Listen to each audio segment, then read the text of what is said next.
सुप्रभात। साई मॉर्निंग ये संदेश आपके पास पहुंचे। इस संदेश के माध्यम से साई आपको कहना चाहते हैं कि मेरे प्यारे बच्चे, जीवन में तुम्हें क्या चाहिए उसकी एक कल्पना करो। उसे नहीं तो लिख के रखो कि तुम्हें अपने जीवन में क्या क्या करना है, लेकिन उसके लिए तुम्हें खुद को ही बदलने की ज़रूरत है। मुझे पता है तुम बहुत दिन से जिस नौकरी की तलाश कर रहे हो, तुम बहुत परेशान हो। तुमने हर जगह से उस नौकरी के लिए बात की है, उस नौकरी के पाने के लिए तुमने बहुत सारे संघर्ष किया है, मुझसे प्रार्थना की है। तुमने बहुत बार मेरी साई सच्चरित्र का पाठ भी किया है, और फिर तुम्हारे मन में ये शंका आती है कि बाबा तो मेरी प्रार्थनाओं को सुनते नहीं है। मैं जितना बार भी पाठ करता हूँ या जितनी बार भी मैं उनसे मदद मांगने की कोशिश करता हूँ, वो मुझसे मुंह मोड़ लेते हैं। तो ऐसी कोई बात नहीं है मेरे प्यारे बच्चे। सही वक्त पर, सही समय पर जो चीज तुम चाहती हो तुम्हारे पास अवश्य आएगी।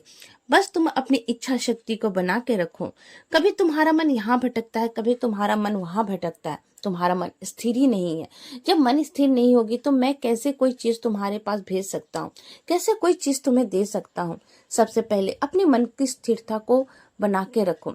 जितना हो सके नाम जाप करो। नाम जाप में बहुत शक्ति है, और मेरे बहुत सारे बच्चों के अंदर अब तक अहम भाव आ गया है। उनके अंदर एक गुरूर की भाव आ गई है कि मैं बाबा की अनन्य भक्त में से हूँ। मैं बाबा की बहुत पाठ करती हूँ, बाबा के पूजा पाठ करती हूँ, बाबा का ये करती हूँ, बाबा का वह करती हूँ। मुझे तुम्हारे पूजा पाठ से, तुम्हारे ये कर्मों से मुझे कोई लेना देना नहीं है। मैं तो भाव का भूखा हूँ। अगर तुमने भाव से बस एक बार मेरा नाम स्मरण किया, तभी भी तुम्हारा ये बाबा तुम्हारे पास चलाएगा। तुम चाहे कितनी बार भी साई सच्चरित्र पढ़ लो, कितने बार भी चाहे तुम कुछ भी कर लो, लेकिन तुम्हारे अंदर भाव नहीं है और अहम आ गया है।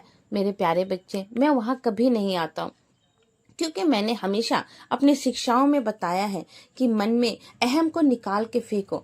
बस दूसरों की भलाई और अपने प्रति प्रेम और करुणा रखो। फिर देखो तुम्हारा बाबा, तुम चाहे पूजा पाठ करो नहीं करो, साई सच्चरित्र पाठ करो नहीं करो, मैं फिर भी तुम्हारा हाथ थाम के तुम्हें आगे लेके जाऊंगा।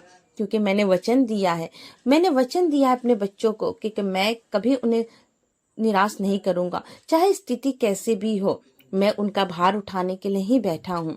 तो बस जो मैं कह रहा उस पर ध्यान दो, और अपने शब्दों को और अपने अंदर की अहम को निकालो। फिर देखो मेरी आशीर्वादों की वर्षा कैसे तुम्हारे साथ होती है। खुश रहो, और सबका मालिक एक।